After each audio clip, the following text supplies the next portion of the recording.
Hello aspirants, welcome to India for IAS. ಕನ್ನಡದಲ್ಲಿ current affairs ಅನ್ನ ಪ್ರಸ್ತುತಿಪಡಿಸುವ ಸರಣಿಗೆ ನಿಮ್ಮೆಲ್ಲರಿಗೂ ಸ್ವಾಗತ. ನಾನು ಶಿವಲಿಂಗಯ್ಯ. ನಾವು ಇವತ್ತು ಡಿಸ್ಕಸ್ ಮಾಡ್ತಿರುವಂತ ಟಾಪಿಕ್ ಬಂದು ಇನ್ಲ್ಯಾಂಡ್ ವಾಟರ್ ವೇಸ್ ಅಂತ ಕರಿತೀವಿ, ಅಥವಾ ಒಳನಾಡಿನ ಜಲಮಾರ್ಗಗಳು ಅಂತ ಕರ್ಕೋತೀವಿ. ಹಾಗೆ India has achieved a record of over 145 ಅಂದ್ರೆ 145 million tons of cargo movement on inland waterways in 2014 to 25.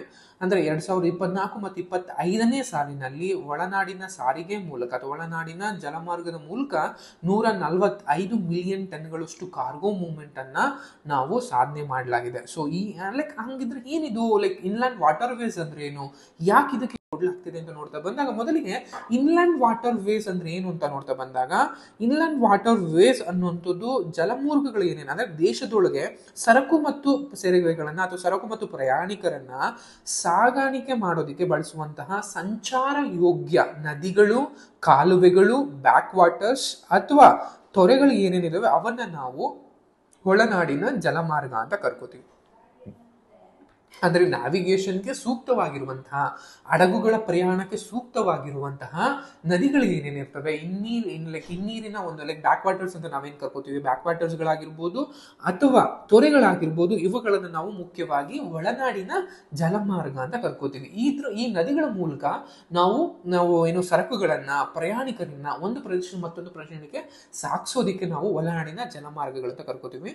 And ಭಾರತದಲ್ಲಿ ಆಸ್ ಆಫ್ ನೌ 2020-25ನೇ ಸಾಲಿಗೆ ಬರೋಬ್ಬರಿ 100 ರಾಷ್ಟ್ರೀಯ ಜಲಮಾರ್ಗಗಳಂತ ಕರಿತೀವಿ. ನ್ಯಾಷನಲ್ ವಾಟರ್ ವೇಸ್ ಅಂತ ಕರ್ಕೋತೀವಿ. ಅಂದ್ರೆ ರಾಷ್ಟ್ರೀಯ ಜಲಮಾರ್ಗಗಳು ಎಷ್ಟು ಅಂತ ಬಂದಾಗ 111 ಜಲಮಾರ್ಗಗಳಿದಾವೆ. ಅಂದ್ರೆ ರಾಷ್ಟ್ರೀಯ ಮಟ್ಟದ ಜಲಮಾರ್ಗಗಳಿದಾವೆ ಅಂತದ್ದು. ಅಂಡ್ ಕಾರ್ಯಾಚರಣೆ ಉದ್ಯಮ ಬಂದಾಗ 2014-15ರಲ್ಲಿ ಇದ್ದಂತಹ 2716 ಕಿಲೋಮೀಟರ್ಗಳಿಂದ 2023-24ನೇ ಸಾಲಿನಲ್ಲಿ 4894 ಕಿಲೋಮೀಟರ್ಗಳಷ್ಟು ಒಳನಾಡಿನ ಜಲಮಾರ್ಗವನ್ನ ವಿಸ್ತರಿಸಲಾಗಿದೆ ಅನ್ನುವಂಥದ್ದು ನಾವು ನೋಡ್ತಾ ಬರಬೇಕು. ಅದ್ರ ಜೊತೆಗೆ IWT ಮಾದರಿನಲ್ಲಿ 2% ಇರೋದ್ರಿಂದ ಮುಂದಿನ ಒಂದು ವರ್ಷಗಳಲ್ಲಿ 5% ಹೆಚ್ಚಳ ಮಾಡುವಂತಹ 2030ರ ವೇಳೆಗೆ 2200+ ಅಷ್ಟು MMTಗೆ ಮತ್ತು 2047ಕ್ಕೆ 500+ MMTಗೆ ವಿಸ್ತರಿಸುವಂತಹ ಒಂದು ಭವಿಷ್ಯದ ನಿರೀಕ್ಷೆಗಳನ್ನು ನಾವು ಗೊತ್ತಿರುವಂಥದ್ದು, ನಾವು ಬಳಸ್ಕೊತಾ ಇರುವಂಥದ್ದು ಬೇಕಾಗತ್ತೆ. ಅಂಡ್ ಒಳನಾಡಿನ ಜಲಮಾರ್ಗಗಳು ಅಂತ ಬಂದಾಗ ನಿಮ್ಗೆ ಅವಾಗಲೇ ಹೇಳಿದಾಗೆ ದೇಶದೊಳಗೆ ಸರಕು ಮತ್ತು ಪ್ರಯಾಣಿಕರನ್ನ ಸಾಗಾಣೆಗೆ ಬಳಸುವಂತಹ ಒಂದು ಸಂಚಾರ ಯೋಗ್ಯ ನದಿಗಳಾಗಿರ್ಬೋದು, ಕಾಲುವೆಗಳಾಗಿರ್ಬೋದು, ಬ್ಯಾಕ್ ವಾಟರ್ಸ್ ಆಗಿರ್ಬೋದು, ತೊರೆಗಳಾಗಿರ್ಬೋದು, ಇವುಗಳನ್ನ ನಾವು ಒಳನಾಡಿನ ಜಲಮಾರ್ಗಗಳು ಅಂತ ಕರ್ಕೋತೀವಿ. ರಾಷ್ಟ್ರೀಯ ಜಲಮಾರ್ಗ ಕಾಯ್ದೆ 2016ರ ಅಡಿನಲ್ಲಿ ಒಟ್ಟಾರೆಯಾಗಿ ರಾಷ್ಟ್ರೀಯ ಜಲಮಾರ್ಗಗಳ ಸಂಖ್ಯೆ ಬಂದು 111 ಅನ್ನೋದು ಗೊತ್ತಿರಲಿ. ಅಂಡ್ ಭಾರತದಲ್ಲಿ ಒಟ್ಟಾರೆಯಾಗಿ 14,500 ಕಿಲೋಮೀಟರ್ಗಳಷ್ಟು ಸಂಚಾರ ಯೋಗ್ಯ ಜಲಮಾರ್ಗಗಳನ್ನ ಹೊಂದಿದ್ದೀವಿ. ಆದ್ರೂ 1894 ಕಿಲೋಮೀಟರ್ಗಳಷ್ಟು ಮಾತ್ರನೇ ಅನ್ನುವಂಥದ್ದು ನಿಮ್ಗೆ ಗೊತ್ತಿರಲಿ. ಅಂಡ್ ಈ ಇಮೇಜ್ ಅನ್ನ ನೋಡ್ತಾ ಬಂದಾಗ 111ಕ್ಕೂ ಹೆಚ್ಚು ವಾಟರ್ ವೇಸ್ ಗಳಿದೆ. ಅದ್ರಲ್ಲಿ ಒಂದು ಬಂದು ನಮ್ಗೆ ಯೂಶಲಿ ಗಂಗಾ ನದಿಗೆ ಇರುವಂತದ್ದು, ಎರಡನೇದು ಬಂದು ಬ್ರಹ್ಮಪುತ್ರ ನದಿಗೆ ಇರುವಂತದ್ದು, ಅಂಡ್ ಮೂರನೇದು ಬಂದು ಕೇರಳದಲ್ಲಿ ಇರುವಂತದ್ದು, ಅಂಡ್ ನಾಲ್ಕನೇದು ಬಂದು ಕೃಷ್ಣಾ ನದಿಗೆ ಇರುವಂತದ್ದು. ಮುಖ್ಯವಾಗಿ ಈ ರೀತಿಯಾಗಿ ನಮ್ಗೆ ನದಿಗಳಲ್ಲಿ ನಮ್ಗೆ ಒಂದು ಜಲಮಾರ್ಗವನ್ನ ಘೋಷಣೆ ಮಾಡಲಾಗಿದೆ ಅನ್ನೋದು ಗೊತ್ತಿರಲಿ. ನ್ಯಾಷನಲ್ ವಾಟರ್ ವೇಸ್ ಬಂದು ಗಂಗಾ ಮತ್ತು ಭಗೀರಥಿಯಿಂದ ಹೂಗ್ಲಿವರೆಗೂ ಕನೆಕ್ಟ್ ಮಾಡುತ್ತೆ. ಎರಡನೇದು ಬ್ರಹ್ಮಪುತ್ರ ರಿವರ್ ಅನ್ನ ಕನೆಕ್ಟ್ ಮಾಡುವಂಥದ್ದು. ಮೂರನೇದು ಬಂದು ವೆಸ್ಟ್ ಕೋಸ್ಟ್ ಕೆನಾಲ್ ಅಂತ ಕರಿತೀವಿ. ನಾಲ್ಕನೇದು ಬಂದು ಕೃಷ್ಣ ಅಂತ ಕರ್ಕೊಳ್ಳುವಂಥದ್ದು. ಈ ಜಲಮಾರ್ಗಗಳಿದೆ. ಈ ಜಲಮಾರ್ಗಗಳ ಒಂದು ಪ್ರಾಮುಖ್ಯತೆ ಏನು, ಇಂಪಾರ್ಟೆನ್ಸ್ ಏನು, ಸಿಗ್ನಿಫಿಕೆನ್ಸ್ ಏನು ಅಂತ ನೋಡ್ತಾ ಬಂದಾಗ ನಮ್ಗೆ ಇದು ತುಂಬಾನೇ ಎಕನಾಮಿಕಲಿ ತುಂಬಾನೇ ಉಪಯೋಗವನ್ನ ಹೊಂದಿರುವಂಥದ್ದು. ಅಂದ್ರೆ ನಮ್ಗೆ ಭಾರತದ ಒಂದು ಸ್ವತಂತ್ರ ಪೂರ್ವದಿಂದಲೂ ಕೂಡ, ಅಂದ್ರೆ ಸ್ವತಂತ್ರ ಬರೋದಕ್ಕಿಂತ ಮುಂಚೆಯಿಂದಲೂ ಕೂಡ ನಮ್ಗೆ ಲಾಜಿಸ್ಟಿಕ್ ವಲಯ ಅಂತ ನಾವೇನ್ ಕರಿತೀವಿ, ಸರಕು ಸಾಗಾಣೆಗಳ ವಲಯ ಅಂತ ನಾವೇನ್ ಕರಿತೀವಿ, ಐತಿಹಾಸಿಕವಾದಂತಹ ಒಂದು ಪ್ರಮುಖ ಪಾತ್ರವನ್ನ ಈ ಒಳನಾಡಿನ ಜಲಮಾರ್ಗಗಳು ವಹಿಸ್ತಾ ಇದೆ ಅನ್ನೋ ನಿಮ್ಗೆಲ್ಲ ಗೊತ್ತಿರಬೇಕಾಗತ್ತೆ. ಅದ್ರ ಜೊತೆಗೆ ಆರ್ಥಿಕತೆಯನ್ನ ಅಭಿವೃದ್ಧಿ ಪಡಿಸ್ತಲೇ ಇರೋದ್ರಿಂದಾಗಿ ನಮ್ಗೆ ಆರ್ಥಿಕ ಅಭಿವೃದ್ಧಿನಲ್ಲೂ ಕೂಡ ಈ ಒಂದು ಒಳನಾಡಿನ ಜಲಮಾರ್ಗಗಳ ವಲಯವು ತುಂಬಾನೇ ಒಂದು ಭವಿಷ್ಯದ ಒಂದು ಗಮನಾರ್ಹವಾಗಿ ಒಂದು ಲಾಜಿಸ್ಟಿಕ್ ವಲಯವನ್ನ ಹೆಚ್ಚಳ ಮಾಡೋದಕ್ಕೆ ತುಂಬಾನೇ ನಮ್ಗೆ ಹೆಲ್ಪ್ ಆಗುತ್ತೆ ಅನ್ನೋದು ನಿಮ್ಗೆ ಗೊತ್ತಿರಲಿ. ನದಿಗಳಾಗಿರ್ಬೋದು, ಕಾಲುವೆಗಳಾಗಿರ್ಬೋದು, ಅಥವಾ ನಮ್ಗೆ ಈ ಒಂದು ಸರೋವರಗಳ ಒಂದು ಜಾಲದೊಂದಿಗೆ ಈ ಸಾರಿಗೆಯು ಒಂದು ದೇಶಾದ್ಯಂತ ಸರಕುಗಳನ್ನ ಸಾಗಿಸೋದಕ್ಕೆ ಸುಸ್ಥಿರವಾದಂತಹ, ವೆಚ್ಚ ಪರಿಣಾಮಕಾರಿಯಾದಂತಹ ಒಂದು ಪರಿಹಾರವಾಗಿರುತ್ತೆ, ಸೊಲ್ಯೂಷನ್ ಆಗಿರುತ್ತೆ ಅನ್ನೋಂಥದ್ದು ನಿಮ್ಗೆಲ್ಲ ಗೊತ್ತಿರಬೇಕಾಗತ್ತೆ. ಆರ್ಥಿಕ ಪ್ರಯೋಜನಗಳಾಗಿರ್ಬೋದು, ಇಂಧನದಲ್ಲಿ ದಕ್ಷತೆ ಆಗಿರ್ಬೋದು, ಪರಿಸರವಾಗಿ ಇದೊಂದು ಸುಸ್ಥಿರವಾದಂತಹ ಒಂದು ತಂತ್ರವಾಗಿರ್ಬೋದು, ಸಂಪರ್ಕಕ್ಕಾಗಿರ್ಬೋದು, ಪ್ರವಾಸೋದ್ಯಮಕ್ಕೆ ಅಥವಾ ಪ್ರಯಾಣಿಕರ ಸಾರಿಗೆಗೆ ಸಂಬಂಧಪಟ್ಟ ಹಾಗೆ ತುಂಬಾನೇ ಈ ಇನ್ಲ್ಯಾಂಡ್ ವಾಟರ್ ಇಂಪಾರ್ಟೆನ್ಸ್ ಅಂತ ಒಂದಿದೆ, ನಿಮಗೆಲ್ಲ ಗೊತ್ತಿರಬೇಕು. ಅದ್ರ ಜೊತೆಗೆ ಒಂದು ಜಲಮಾರ್ಗವನ್ನ ರಾಷ್ಟ್ರೀಯ ಜಲಮಾರ್ಗ ಅಂತ ಮಾನದಂಡ ಘೋಷಿಸೋದಕ್ಕೆ ಯಾವೆಲ್ಲ ಒಂದು ಮಾನದಂಡಗಳಿದಾವೆ ಅಂತ ನೋಡ್ತಾ ಬಂದಾಗ ಮೊದಲಿಗೆ ಒಂದು ಜಲಮಾರ್ಗವನ್ನ ರಾಷ್ಟ್ರೀಯ ಜಲಮಾರ್ಗ ಅಂತ ಘೋಷಣೆ ಮಾಡುವಂತಹ ಅಧಿಕಾರ ಇರುವಂತದ್ದು ಭಾರತೀಯ ಒಳನಾಡಿನ ಜಲಮಾರ್ಗ ಪ್ರಾಧಿಕಾರಕ್ಕೆ ಮಾತ್ರನೇ ಆ ಒಂದು ಅಥಾರಿಟಿ ಇರುವಂತದ್ದು. Inland waterways authority of ಇಂಡಿಯಾಗೆ ಅಥವಾ ಭಾರತೀಯ ಒಳನಾಡಿನ ಜಲಮಾರ್ಗ ಪ್ರಾಧಿಕಾರಕ್ಕೆ ಮಾತ್ರ ಒಂದು ಜಲಮಾರ್ಗವನ್ನ ರಾಷ್ಟ್ರೀಯ ಜಲಮಾರ್ಗ ಅಥವಾ ನ್ಯಾಷನಲ್ ವಾಟರ್ ವೇಸ್ ಅಂತ ಘೋಷಣೆ ಮಾಡುವಂತಹ ಇದಿರುವಂತದ್ದು. ಅದ್ರ ಜೊತೆಗೆ ರಾಷ್ಟ್ರೀಯ ಸಾರಿಗೆ ನೀತಿ ಸಮಿತಿ 1980ರಲ್ಲಿ ಈ ಒಂದು ಸಮಿತಿಯನ್ನು ಇದು ಮಾಡಲಾಗಿತ್ತು. ಈ ಸಮಿತಿ 4 ಮಾನದಂಡಗಳನ್ನು ಕೊಡ್ತಾ ಬಂತು. ಈ 4 ಮಾನದಂಡಗಳ ಆಧಾರದ ಮೇಲೆಗೆ ಅಥವಾ ಈ 4 ಅರ್ಹತೆಗಳನ್ನು ಯಾವ ಒಂದು ಜಲಮಾರ್ಗ ಪೂರೈಸುತ್ತೆ ಅಂತಹ ಜಲಮಾರ್ಗವನ್ನ ರಾಷ್ಟ್ರೀಯ ಜಲಮಾರ್ಗ ಅಂತ ಘೋಷಣೆ ಮಾಡಲಾಗುತ್ತೆ. ಅವು ಯಾವ್ಯಾವ ಅಂತ ಬಂದಾಗ ಸಮಂಜಸವಾದ ಗಾತ್ರವನ್ನ ಒಂದು ಯಾಂತ್ರಿಕ ಚಾಲಿತ ಹಡಗುಗಳನ್ನ ಸಂಚಾರಕ್ಕೆ ಅನುಕೂಲಕರವಾದಂತಹ ಒಂದು ಜಲಮಾರ್ಗಗಳಾಗಿರ್ಬೇಕಾಗತ್ತೆ. ಅದರ ಜೊತೆಗೆ 45 ಮೀಟರ್ ಅಗಲವನ್ನ 1.5 ಮೀಟರ್ ಆಳವನ್ನ ಹೊಂದಿರಬೇಕು. ಕನಿಷ್ಠ 50 ಕಿಲೋಮೀಟರ್ಗಳ ಒಂದು ನಿರಂತರವಾದಂತಹ ಒಂದು ನದಿ ವಿಸ್ತರಣೆನ ಅಥವಾ ಜಲ ವಿಸ್ತರಣೆನ ಹೊಂದಿರಬೇಕು. ಅದ್ರ ಜೊತೆಗೆ ಪ್ರಮುಖ ಬಂದರುಗಳಾಗಿರ್ಬೋದು ಅಥವಾ ಅಂತರ್ಪ್ರದೇಶಗಳಾಗಿರ್ಬೋದು ಕಾರ್ಯತಂತ್ರದ ಒಂದು ಮಹತ್ವವನ್ನ ಹೊಂದಿರುವಂತಹ ಜಲಮಾರ್ಗಗಳನ್ನ ರಾಷ್ಟ್ರೀಯ ಜಲಮಾರ್ಗ ಅಂತ ಆಗಿರುತ್ತೆ.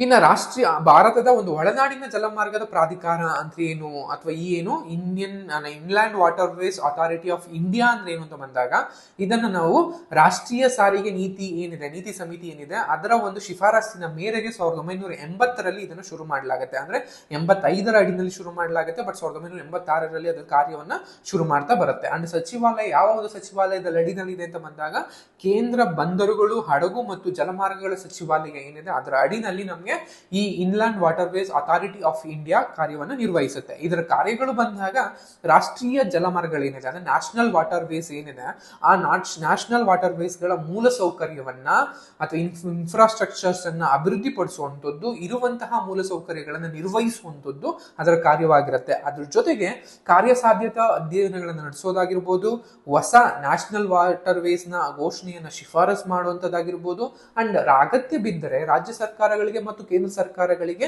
ಈ ಇನ್ಲ್ಯಾಂಡ್ ವಾಟರ್ ವೇಸ್ಗೆ ಸಂಬಂಧಪಟ್ಟಂತಹ ಒಂದಷ್ಟು ಸಲಹೆಗಳನ್ನು ನೀಡುವಂತಹ ಸಹಾಯವನ್ನು ಮಾಡುವಂತಹ ಕಾರ್ಯ waterways authority of India ಹೊಂದಿದೆ ಅನ್ನುವಂಥದ್ದು. ಅಂಡ್ ಪ್ರಾಮುಖ್ಯತೆ ನಿಮಗೆ ಅವಾಗಲೇ ಹೇಳಿದಾಗಲೇ ಸಿಗ್ನಿಫಿಕೆನ್ಸ್ ಹೇಳಿದಾಗ ಇದೊಂದು ಐತಿಹಾಸಿಕವಾದಂತಹ ಒಂದು ಪ್ರಮುಖ ಪಾತ್ರವನ್ನು ಹೊಂದಿದೆ. ಆರ್ಥಿಕವಾಗಿ ಅಭಿವೃದ್ಧಿವಾಗುತ್ತಿರುವಂತಹ ರಾಷ್ಟ್ರವಾದಂತಹ ಭಾರತಕ್ಕೆ ಇದು ತುಂಬಾನೇ ಹೆಲ್ಪ್ ಆಗುತ್ತೆ.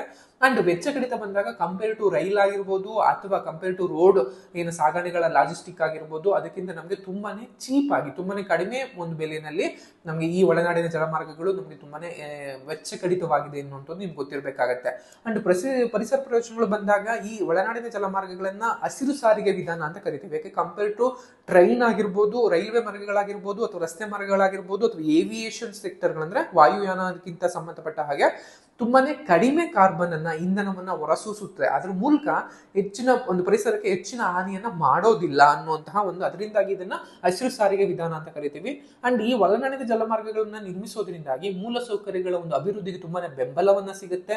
ಎಕ್ಸಿಮ್ ಅಂತ ಬಂದಾಗ ಎಕ್ಸ್ಪೋರ್ಟ್ ಅಂಡ್ ಇಂಪೋರ್ಟ್ ಏನಿರುತ್ತೆ ಅದು ಸರಕು ಸಾಗಣೆಗೆ ಒಂದು ವರ್ಧಿತವಾದಂತಹ ಒಂದು ಸಂಪರ್ಕವನ್ನು ಒದಗಿಸಬರುತ್ತೆ. ಆ ಮೂಲಕ ನಾವು ಹೆಚ್ಚಿನ ಪ್ರಮಾಣದಲ್ಲಿ ನಮ್ಮ ಸರಕು ಸೇವೆಗಳನ್ನ ಹೊರ ರಾಷ್ಟ್ರಗಳಿಗೆ, ಹೊರ ರಾಜ್ಯಗಳಿಗೆ ನಾವು ಈ ಒಂದು ಸರಕು ಸಾಗಣೆಯನ್ನ ಇಂಪೋರ್ಟ್ ಅಂಡ್ ಎಕ್ಸ್ಪೋರ್ಟ್ ಅನ್ನ ಮಾಡಬಹುದಾಗಿರುತ್ತೆ. ಸೊ ಇದಿಷ್ಟು ತುಂಬಾ ಇರುವಂತದ್ದು. ಅಂಡ್ ಯಾವೆಲ್ಲ ನಿಮ್ಗೆ ಅವಾಗಲೇ ಹೇಳಿದಾಗೆ 14,015 ಕಿಲೋಮೀಟರ್ಗಳಷ್ಟು ಸಂಚಾರ ಯೋಗ್ಯ ಒಳನಾಡಿನ ಜಲಮಾರ್ಗಗಳಿದ್ರೂ ಕೂಡ ಭಾರತ ಆಸ್ ಆಫ್ ನೌ 4,894 ಕಿಲೋಮೀಟರ್ಗಳು ಅಷ್ಟೇ ನಾವು ಈಗಲೂ ಕೂಡ ಬಳಸ್ಕೊತಾ ಇದೀವಿ. ಸೊ ಏನಕ್ಕೆ ಈ ಸವಾಲುಗಳಿದೆ, ಏನಕ್ಕೆ ಈ ಸಮಸ್ಯೆಗಳಿದೆ ಅಂತ ಬಂದಾಗ ಕಾಲೋಚಿತವಾದಂತಹ ಒಂದು ನೀರಿನ ಮಟ್ಟದ ವ್ಯತ್ಯಾಸಗಳು ಅಂತ ಕರೀತೀವಿ. ಯಾಕಂದ್ರೆ ಭಾರತದಲ್ಲಿ ಯಾವಾಗಲೂ ನದಿಗಳು ಮೈತುಂಬಿ ಹರಿಯೋದಿಲ್ಲ. ಕೇವಲ ಮಾನ್ಸೂನ್ ಸಮಯದಲ್ಲಿ ಮಾತ್ರ ನದಿಗಳು ಮೈತುಂಬ ಹರಿಯುತ್ತವೆ. ಇದ್ದಂತೆ ಬೇಸಿಗೆ ಕಾಲದಲ್ಲಿ ನೀರಿನ ಒಂದು ಬತ್ತುವಿಕೆ ಪ್ರಮಾಣ ಹೆಚ್ಚಳವಾಗಿರುತ್ತೆ. ಅಂತಹ ಸಮಯದಲ್ಲಿ ಹಡಗುಗಳನ್ನ ಆ ನದಿ ಪ್ರದೇಶಗಳಲ್ಲಿ ಅಥವಾ ನದಿಗಳ ಮೇಲೆ ಹರಿಸುವಂಥದ್ದು ತುಂಬಾನೇ ಕಷ್ಟವಾಗಿರುತ್ತೆ. ಸೊ ಅದಾಗಿರ್ಬೋದು. ಅಂಡ್ ಮೂಲ ಸೌಕರ್ಯಗಳ ಕೊರತೆ ಅಂತ ಕರಿತೀವಿ. ಅಂದ್ರೆ ಟರ್ಮಿನಲ್ಗಳ ಸಮಸ್ಯೆಯನ್ನ ಅಥವಾ ಡ್ರೆಡ್ಜಿಂಗ್ ಅನ್ನ ಮಾಡದಲ್ಲಿರುವಂಥದ್ದು, ಸಂಚಾರಕ್ಕೆ ಸಹಾಯವನ್ನ ಆಗೋದಲ್ದಲ್ಲಿರುವಂಥದ್ದು, ಈ ರೀತಿಯಾದಂತಹ ಕೆಲವು ಮೂಲ ಸೌಕರ್ಯಗಳನ್ನ ಕೊರತೆಯನ್ನು ಹೊಂದಿರ್ತವೆ. ಅಂಡ್ ಅಭಿವೃದ್ಧಿ ಆಗದ ಮಾರ್ಗಗಳಿಂದಾಗಿ ಕೈಗಾರಿಕೆಗಳಿಂದ ಒಂದು ನಿಧಾನಗತಿಯ ಅಳವಡಿಕೆ ಅಂತ ಕರ್ಕೋತೀವಿ. ಅಂದ್ರೆ ಅಳವಡಿಸ್ಕೊಳ್ಳೋದ್ರಲ್ಲಿ ಯಾವಾಗ್ಲೂ ಕೂಡ ಭಾರತೀಯರು ಸ್ವಲ್ಪ ಹಿಂದನೆ ಉಳಿದಿರ್ತಾರೆ ಎನ್ನುವಂತಹ ಅಂತದ್ದು. ಅಂಡ್ ರಸ್ತೆ ಮತ್ತು ರೈಲು ಸಾರಿಗೆಯಿಂದ ಒಂದು ಸ್ಪರ್ಧೆಯನ್ನ ಹೊಂದಿದೆ. ಸೊ ಅದು ಕೂಡ ನಮ್ಗೆ ಹೆಚ್ಚಿನ ಒಂದು ಆಪ್ಟಿಮಮ್ ಲೆವೆಲ್ ಅಲ್ಲಿ ಯೂಸ್ ಮಾಡ್ಕೊಳಕ್ ಆಗದಲ್ಲೇ ಇರುವಂತದ್ದನ್ನ ನಾವು ಅಂಡ್ ಈ ಒಳನಾಡಿನ ಜಲಮಾರ್ಗಗಳನ್ನ ಉತ್ತೇಜಿಸಕ್ಕೆ ಯಾವೆಲ್ಲ ನೀತಿ ನಿಯಮಗಳಿದೆ, ನೀತಿ ಕ್ರಮಗಳಿದೆ, ಗೌರ್ಮೆಂಟ್ ಯಾವೆಲ್ಲ ಒಂದು ಆಲ್ರೆಡಿ ಒಂದು ಪ್ರೋಗ್ರಾಮ್ಗಳನ್ನ ಅಳವಡಿಸ್ಕೊಂಡಿದೆ ಅಂತ ನೋಡ್ತಾ ಬಂದಾಗ ಮೊದಲಿಗೆ ಜಲವಾಹಕ್ ಅಂತ ಕರ್ಕೋತೀವಿ, ಅಥವಾ ಒಳನಾಡಿನ ಹಡಗುಗಳಿಗೆ ಟನ್ ತೆರಿಗೆ ವಿಸ್ತರಣೆ ಅಂತ ಕರ್ಕೋತೀವಿ. ಅದೊಂದು ಟನ್ ತೆರಿಗೆ ಅನ್ನೋ ಒಂದು ಪ್ರೋಗ್ರಾಮ್ ಅನ್ನ ಕೇಂದ್ರ ಸರ್ಕಾರ ತಂದಿದೆ. ಸೊ ಅದರ ಒಂದು ವಿಸ್ತರಣೆ ಆಗಿರ್ಬೋದು. ಖಾಸಗಿ ಹೂಡಿಕೆಗಾಗಿ ನಿಯಂತ್ರಕರ ಒಂದು ಚೌಕಟ್ಟನ್ನ, ಒಂದು ಪ್ಲಾಟ್ಫಾರ್ಮ್ ಅನ್ನ ಅಥವಾ ಒಂದು ಲೈಕ್ ಏನು ಫ್ರೇಮ್ ವರ್ಕ್ ಅನ್ನ ಕೊಟ್ಟಿರುವಂತದ್ದು, ಬಂದರುಗಳನ್ನ ಏಕೀಕರಣ ಮಾಡುವಂಥದ್ದು, ಅಂದ್ರೆ ಲೈಕ್ ಪೋರ್ಟ್ಗಳನ್ನ ಇಂಟಿಗ್ರೇಷನ್ ಮಾಡುವಂಥದ್ದು, ಹೆಚ್ಚು ಹೆಚ್ಚು ಡಿಜಿಟಲೀಕರಣ ಮತ್ತು ಕೇಂದ್ರೀಕೃತವಾದಂತಹ ಒಂದು ಡೇಟಾ ಬೇಸ್ ಅನ್ನ ಕ್ರಿಯೇಟ್ ಮಾಡುವಂಥದ್ದು, ಸರಕುಗಳ ಒಟ್ಟುಗೂಡಿಸಬೇಕಾಗಿರುವಂತಹ ಒಂದು ಮೂಲ ಸೌಕರ್ಯವನ್ನ ರೂಪುಗೊಳ್ಳುವಂಥದ್ದು, ಅಂಡ್ ಸಾರ್ವಜನಿಕ ವಲಯದ ಉದ್ಯಮಗಳೊಂದಿಗೆ ತೊಡಗಿಸಿಕೊಳ್ಳುವಂತಹ ಒಂದು ಕೆಲಸವನ್ನ ಮಾಡೋದ್ರ ಮೂಲಕ ನಾವು ಈ ಒಳನಾಡಿನ ಜಲಮಾರ್ಗವನ್ನ ಅಥವಾ ಇನ್ಲ್ಯಾಂಡ್ ವಾಟರ್ ವೇಸ್ ಅನ್ನ ಬಳಸ್ಕೊಳ್ಳೋದಿಕ್ಕೆ, ನಾವು ಪ್ರಮೋಟ್ ಮಾಡೋದಕ್ಕೆ ಇರುವಂತಹ ಒಂದಷ್ಟು ಪಾಲಿಸಿಗಳಾಗಿರುತ್ತವೆ ಅಂತ ಹೇಳ್ತಾ ಏನ್ ಮಾಡ್ತಾ ಇದ್ದೀನಿ. Thank you.